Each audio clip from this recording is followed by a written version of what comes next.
Assalamualaikum warahmatullahi wabarakatuh.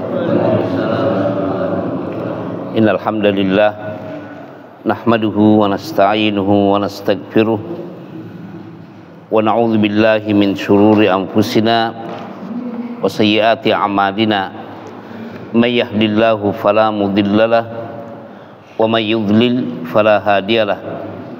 Wa ashhadu an la ilaha illallah wahdahu la syarikalah wa ashhadu anna Muhammadan abduhu wa rasuluh. Amma ba'd. Jemaah sekalian, ada bab yang ke-331 di halaman 114 dengan nomor hadis 769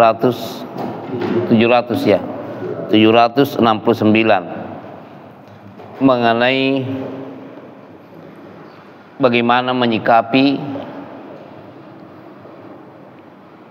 zaman dan cuaca. Dan ini termasuk adab lisan.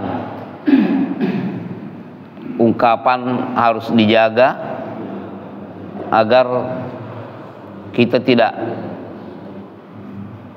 gegabah berucap dan juga tidak salah di dalam berucap, baik secara akidah maupun secara adab. Silakan dibaca.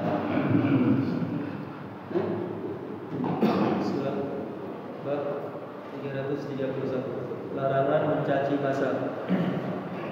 Ismail menceritakan kepada Nabi, ia berkata, Malik menceritakan kepadaku dari Abu Zinad dari Al-A'raj dari Abu Hurairah bahwa Nabi SAW bersabda, janganlah salah seorang dari kalian mengatakan, wahai kegagalan massa, karena sesungguhnya Allah adalah massa.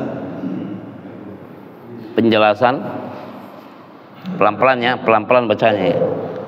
Penjelasan kata Khaibatul Dahab disebutkan bersamaan bermakna bernasib buruk.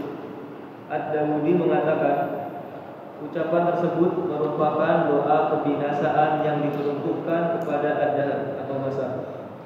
Seperti perkataan mereka, semoga Allah menanduskan bumi. Mereka berdoa agar bumi mengalami kekeringan. Maksudnya adalah larangan mencaci massa. Sesungguhnya barang siapa yang meyakini bahwa apa yang menyebabkan segala sesuatu yang tidak disukai terjadi lantas ia mencacinya, maka dia telah melakukan kekeliruan karena sesungguhnya Allah lah yang menetapkan hal tersebut terjadi. Apa arti Rabbul Alamin? Rabbul Alamin apa artinya?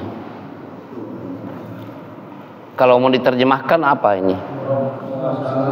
Rabbul Alamin artinya apa? Kan setiap salat kita mengucapkan Alhamdulillahi Rabbil Alamin. Apa arti Rabbul Alamin? Semesta alam ya. Yang mengadakan, yang menciptakan, yang menguasai, yang mengatur, memelihara adalah Allah Rabbul Alamin. Ketika Allah menentukan cuaca, bahwa cuaca harus dingin, itu karena apa? Mengapa? Karena Allah yang Maha Kuasa. Allah yang Maha Kuasa, bukan makhluk yang Maha Kuasa. Ketika Allah menetapkan ada musim kemarau, yang menentukan ya pemiliknya, penguasanya. Begitu juga kalau ada suatu zaman di mana di situ penyakit tersebar merajalela sehingga banyak yang meninggal.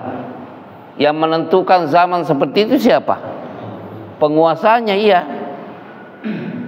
Yang Maha Kuasa, pemiliknya, penentunya, yaitu Allah Rabbul Alamin. Tiba-tiba berubah dari panas menjadi dingin, dari malam menjadi siang, dari siang menjadi malam. Semuanya ini adalah pengaturan rububiyah Allah Subhanahu wa taala. Makhluk tidak bisa berbuat apa-apa, hanya menerima dan menyesuaikan diri. Kalau ada perintah dijalankan, kalau ada larangan ya. Nah, ini termasuk adab mencelah suatu zaman, seperti mungkin gagal panen dan lain-lainnya. Itu adalah ucapan yang salah. Di mana letak kesalahannya? Karena dia mau melawan apa yang Allah tentukan. Penentunya kan Allah, Rabbul Alamin. Makhluk bukan penguasa. Makhluk itu hanya pengguna. Makhluk yang diperintah oleh Allah, kamu harus sholat, kamu harus puasa, kamu harus zakat, kamu menunaikan haji dan umrah, kamu berbaik-baikan dengan sesama makhluk. Cuma itu tugasnya. Tapi untuk menentukan, saya maunya sekarang musim kemarau, yang lain mengatakan tidak, saya mau sekarang musim hujan, saya mau nanam padi. Tidak, bukan kita yang menentukan hal itu. Anehnya, terkadang ditentukan dari bulan ini sampai bulan ini musim kemarau, tapi buktinya ada hujan juga. Dia katakan antar bulan ini dengan bulan ini banyak ini, diprediksi banyak hujan sehingga banyak banjir, siap-siap. Ternyata musim kemarau semua pada teriak, ini jet pump saya terbakar nih karena airnya tidak ada, jalan terus tapi airnya tidak ada, akhirnya terbakar. Akhirnya pantek sampai jalanan pun biasa dibolongin untuk cari air. Nah, bukan makhluk yang menentukan, tapi ada Rabbul Alamin, Al-Khaliq yang Maha Pencipta. Begitupun setiap kondisi. Ya, lanjut. Fa innallaha huwad dahr, artinya ada Ada tiga pendapat sebagai bentuk kesimpulan dari sabda beliau ini. Pertama, bahwa makna sabda beliau sesungguhnya Allah adalah Dia pengatur segala urusan. Kedua, Allah adalah pemilik masa. Ketiga, yang dimaksud adalah Rabb yang membolak-balikan waktu. Oleh karenanya, Nabi SAW menerangkannya dengan sabda beliau, biyadiyal lail wan naharu. Biyadiyal lail wan naharu, di tangankulah siang dan malam. Ini belum ditakhrij ini. Silakan lanjut. Kandungan hadis. 1. Orang-orang Arab dahulu sering mencaci masa ketika berbagai bencana dan musibah menimpa mereka. Nabi pun bersabda, la tasubbu dahra fa innallaha huwad dahr. Janganlah kalian mencaci masa, karena sesungguhnya Allah adalah ad-dahr. Maksudnya, janganlah kalian mencaci Rabb yang menyebabkan berbagai bencana tersebut terjadi. Karena jika kalian mencacinya, maka cacian tersebut akan tertuju kepada Allah, karena Dialah yang menyebabkan dan menurunkan bencana tersebut. Berarti ini tersentuh dengan masalah keimanan kepada al-qadar, al-qadha dan al-qadar, ya. Iya. Permasalahan ini menyentuh masalah al-qadha wal qadar, takdir Allah. Yang mentakdirkan zaman begitu ya Allah, karena Allah penguasanya. Tidak pantas kita mencela keputusan tersebut. Lanjut. 2. Di dalamnya terdapat isyarat untuk meninggalkan segala macam bentuk cacian, kecuali diizinkan oleh syariat. Hal ini dikarenakan seluruh cacian akan tertuju kepada Allah, karena Dialah yang menurunkan segala bencana. Ya, kita kembali ke contoh sebelumnya. Ketika Nabi SAW sedang berkhutbah pada hari Jumat, tiba-tiba ada seorang laki-laki yang berdiri di pintu masuk. Ya Rasulullah, ini tanaman sudah kering. Begitu juga air berkurang untuk dikonsumsi. Tanaman pun hewan pun kehausan dan seterusnya. Memohonlah kepada Allah agar Allah menurunkan hujan. Dalam keadaan berkhutbah, Nabi SAW berdoa agar Allah menurunkan hujan. Sebelum mereka keluar dari sholat Jumat sudah hujan deras, berlangsung selama 1 Jumat, sepekan ya, bukan seminggu, sepekan banjir. Coba kita di Rawalumbu itu jangankan 1 hari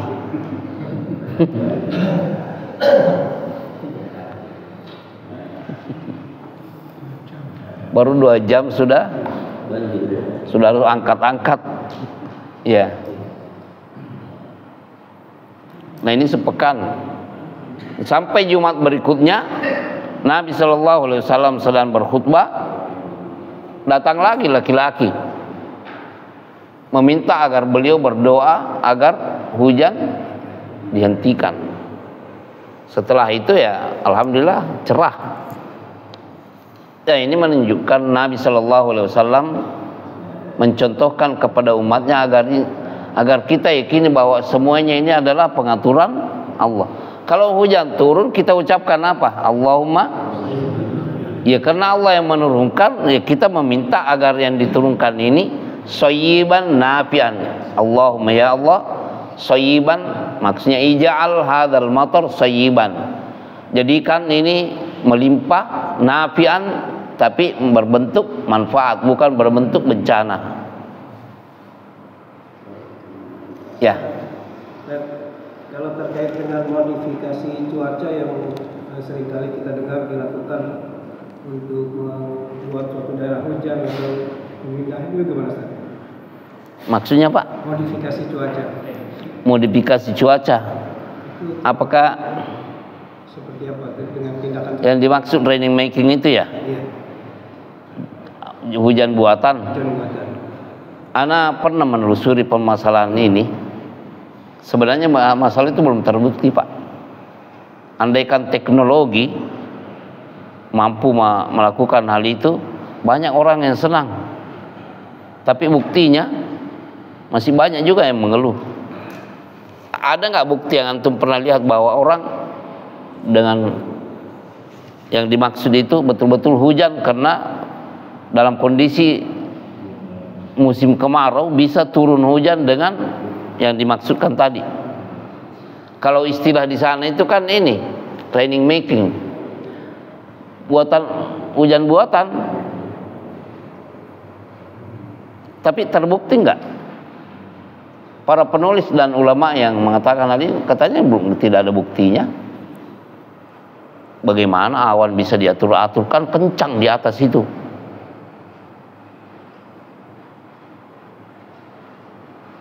Kalau di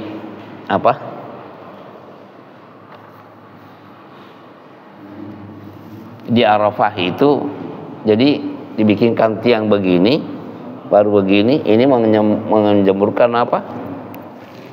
yang seperti gerimis. Nah itu yang terjadi, tapi ini kan didorong dari bawah. Seperti kalau antum mencuci motor dan mobil kan ada kan begini. Nah itu begini, dibikinkan tinggi-tinggi, jadi dalam kondisi cuaca begitu panas ya agak ini, orang-orang yang berada di dalam kemah itu agak enak sekarang tuh, ada kemah, ada juga ini semburan air.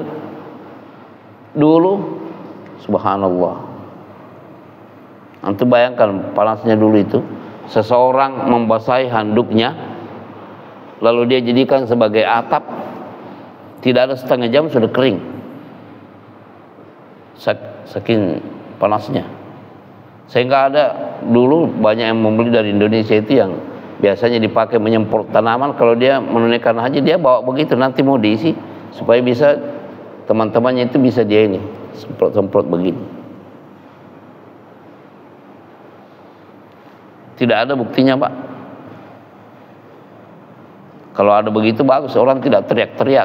Petani mungkin 4 bulan 4 kali dalam setahun bisa panen.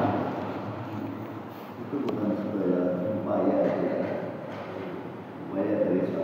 dari kita makhluk untuk mengurangi keringat. Takdirnya itu dari Allah, tapi itu upaya. Maksudnya begini Pak, apa memang berhasil ada musim kemarau berubah menjadi hujan dengan usaha manusia? Bukan musimnya, tapi jadi ada hujan. Bukan musimnya yang berubah. Tapi ada yang tadinya terang terus, kemudian ada hujan. Tapi ada mana? Sewaktu. Itu kan upaya aja yang dilakukan manusia. Iya upaya, bukan mencelahkan. Iya bukan. Yang ditanyakan ini sebenarnya hujan buatan itu memang ada Pak ya? Ada. Sudah terbukti. Artinya kan dengan situasi ini dia menyemprotkan garam-garam, menyebar apa sehingga terjadi hujan. Bukan artinya dibuat hujan, upaya lah untuk menjadikan senyawa yang di atas itu terikat menjadi rawan dan menjadi hujan. Dan betul-betul turun hujan karena usaha itu. Ada kejadian. Di mana Pak? Ya di sekitar sini di Jakarta kan banyak berita itu. Banyak yang terjadi Pak. Banyak Cuman terjadi. kadang-kadang jatuhnya berbeda. Jatuhnya yang diarahkan Iya, misalnya suatu tidak. upaya aja bahwa bukan merubah sesuatu, bukan apa namanya mencela ini bukan. Bukan mencela kan? Iya. Upaya karena orang membutuhkan. Ya. Pertanyaannya apa benar-benar Kan terjadi? Orang sakit diupayakan menjadi sembuh kan gitu kan. Iya. Idealis seperti itulah. Benar Pak, bukan mencela. Iya. Masalahnya bukti kejadiannya itu apa sudah benar-benar terjadi, bahwa dalam kondisi cuaca ini lagi musim kemarau, tiba-tiba awan bisa diatur untuk menurunkan hujan, bisa. Ada kejadian. Dan bobotnya seperti bobot hujan beneran. Iya bisa beneran, cuma memang nggak mungkin arah area tertentu aja. Oh, Terbatas. berarti sudah ada bukti Pak. Setelah semua saya ada. Karena anak selama ini kalau membuka ini, khususnya di sana kan sangat membutuhkan kan, di para ilmuwan Arab. Kalau saya buka-buka makalah mereka, saya selama ini menelusuri, mereka sepakat bahwa tidak ada making itu tidak ada. Tidak semua tempat bisa dilakukan, tidak ada analisa Pak. Ustaz, ini kandungannya sekian, kandungan cuma tidak jatuh terus dibantu lah. Nah, tidak semua tempat bisa dilakukan begitu. Terus nanti, oh ini kondisi awan begini baru disemprotkan semacam itu, oh baru bisa. Cuma nanti dia jatuhnya belum tentu sesuai yang dikehendaki. Artinya targetnya Jakarta, turunnya di Bekasi begitu. Bisa di lautnya. Oh, kalau di laut tidak membutuhkan Pak. Tidak semua tempat bisa dilakukan begitu karena kondisi awannya. Istilahnya cuma dipancing, kalau nggak ada ikannya nggak bisa, nggak dapat ikan gitu loh. Kalau kira-kira ini ada ikannya, dipancing ada kemungkinan dapat.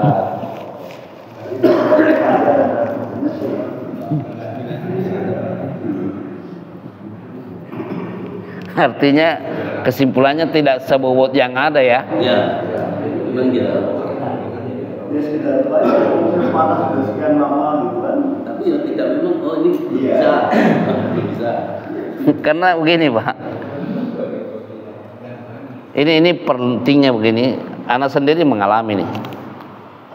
Berangkat siang itu kan, antum tahu sendiri cuaca sekarang kalau siang, karena sengatan matahari kita berjalan dalam keadaan mengantuk di jalan, padahal menyetir motor ini kan bahaya juga ya. Ya perasaan pasrah itu harus kita ini, bahwa ini semua maunya kan kita mendung kan. Nah terkadang kita berangkat itu mendung, tapi kalau sudah sampai di tempat tertentu, wah panasnya luar biasa. Sebaliknya kita berangkat dalam keadaan panas dari rumah, tiba-tiba berhadapan dengan hujan yang tiba-tiba sudah basah, baru mau mencari tempat ini. Lihat betapa kita sebagai makhluk itu betul-betul harus menyerahkan masalah-masalah seperti ini kepada pengaturan Allah Subhanahu wa taala. Tunduk benar-benar. Yudabbirul amra minas sama'i ilal ardh. Allah yang mengatur semua urusan yang ada di semua lapisan langit sampai ke semua lapisan bumi. Tidak ada yang terlepas dari pengaturan Allah Subhanahu wa taala. Ya kalau makhluk bisa melakukan suatu usaha untuk kemaslahatan mereka, silakan aja. Kalau bermanfaat, insya Allah yang muslim bisa mendapatkan pahala dan yang lain bisa merasakan manfaatnya. Tidak apa-apa. Tapi mencela ini yang tidak boleh. Dia mencela. Lanjut nomor 2 ya.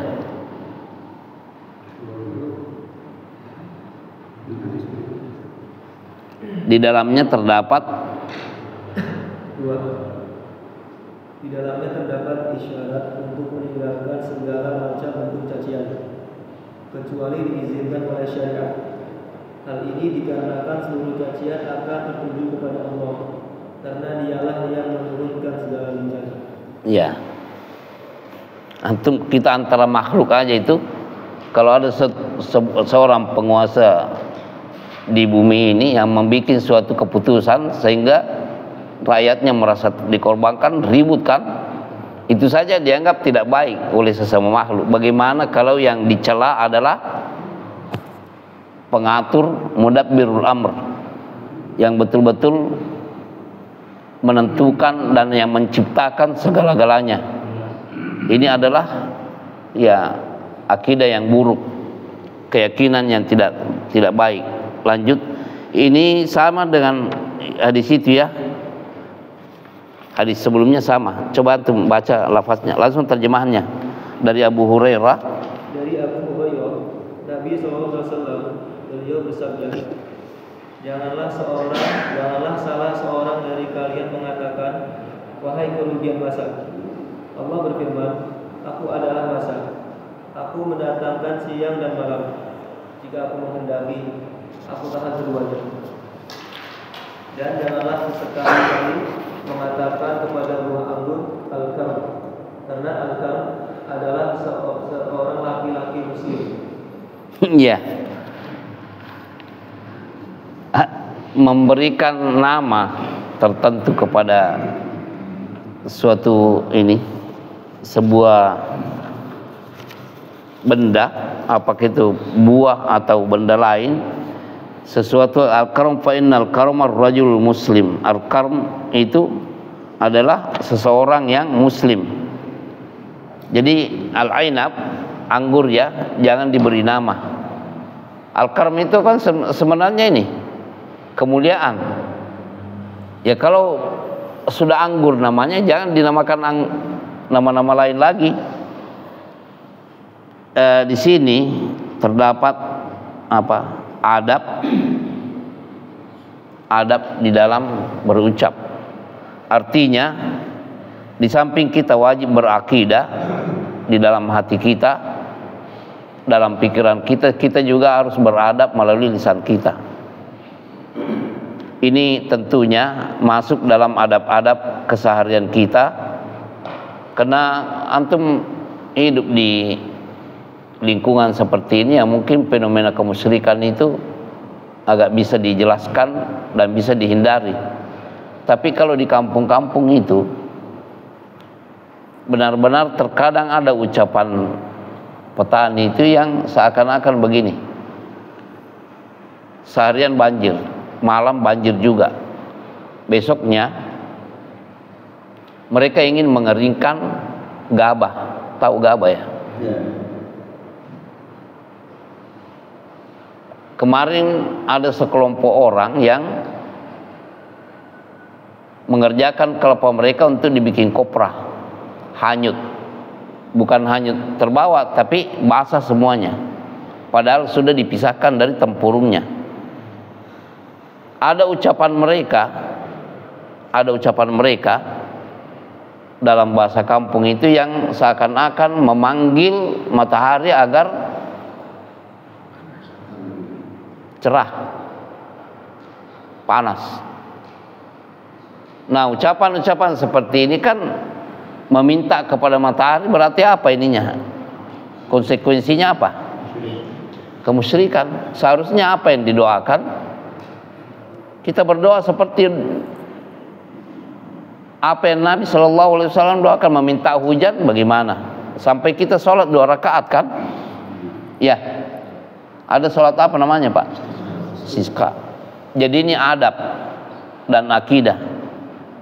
Ya mungkin ini yang menyebabkan Imam Al-Bukhari rahimahullah meletakkan bab-bab yang seperti ini di dalam kitab kumpulan adab Al-Adabul Mufrad, karena setiap muslim di samping harus menjaga hubungannya dengan sesama makhluk, juga tetap menjaga hubungan dengan Allah Subhanahu wa taala dalam arti berakidah yang benar. Subhanakallahumma bihamdika asyhadu an la ilaha illa anta astaghfiruka wa atubu ilaik. Assalamualaikum warahmatullahi wabarakatuh.